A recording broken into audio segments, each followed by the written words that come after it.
The game is fast becoming footballers' second sport. Welcome back, sports fans. Today we're talking about a game that's rapidly becoming the second favorite for footballers around the world. Can you guess what it is? It's intense, strategic, and taking the athletic world by storm. Stay tuned as we reveal why this game is capturing the hearts of football fans everywhere. But first, don't forget to like the video and subscribe for more exciting sports content. Let's dive right in. Cristiano Ronaldo plays it, so it isn't messy. In Brazil, Neymar has built a couple of courts in his own garden.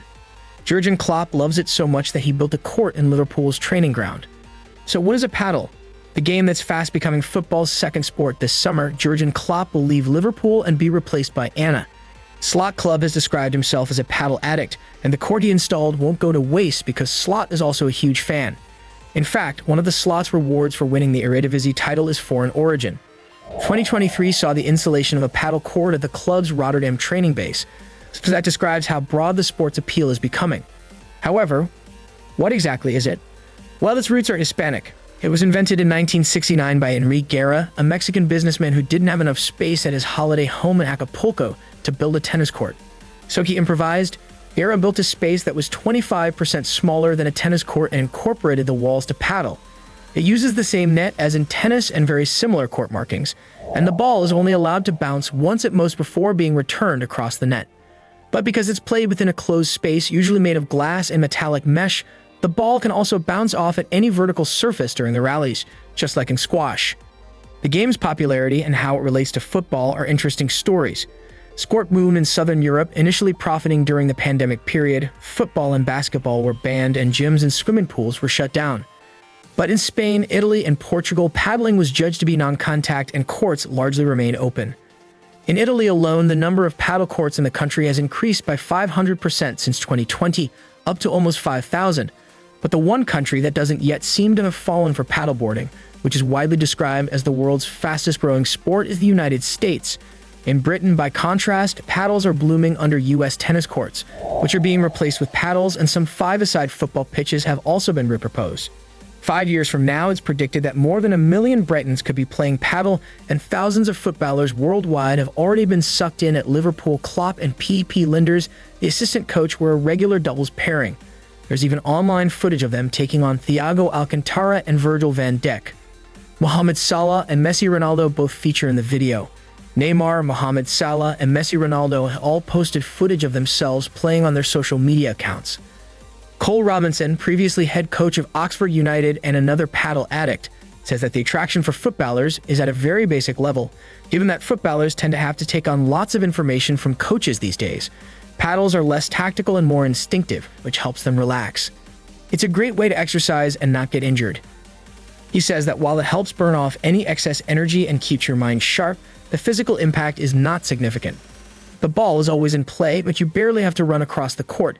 It also allows you to be creative, which leads to unpredictability. Most of all, though, it's really competitive. Footballers, as well as football executives, thrive on competition. Nasser El Khelaifi, the Paris Engine Man president and a former tennis professional, plays padel to relax. At 2 a.m., the European Club Association meeting in Budapest in March 2024 coincided with Ramadan. He was stationed on a padel court with Hungarian locals. Then, at the Youth Sports Games in Croatia in April, Khelaifi competed against the delegation from UEFA, including Zvonimir Boban, the former AC Milan midfielder and the one-time Manchester United defending the many vintages. An ambassador for the game was also involved. So, unsurprisingly, where there is a growing sport, there's also investment, and plenty of that comes from inside football. Qatar hosted the World Padel Championship in 2022. During that competition, some professionals approached El Khelaifi about their frustrations. A source with an understanding of those conversations, who would prefer to remain anonymous to protect his working relationships, suggests how Khelaifi was told that aside from performing at substandard venues, since launching as a well-professional tour in 2013, players were underpaid and often made losses because of travel commitments and coaching expenses. Qatar held the Football World Cup, and a month later, El Khelaifi organized the Legends meeting at the Waldorf Hotel in the Sale. Competitors included former professional footballers such as the Brazilians Ronaldo and Kaká, the Spanish goalkeeper Ed Casillas, and ex-England captain John Terry. The tournament climaxed with French World Cup winner Vincent Candler and partner Khalid Saldoun beating Italian World Cup winners Marco Materazzi and Mohamed Abdullah Al Khalifa. He sensed a big opportunity, and in August it was announced that from next year, Kwesai will run the professional circuit. He described the decision as historic for the fastest-growing sport in the world.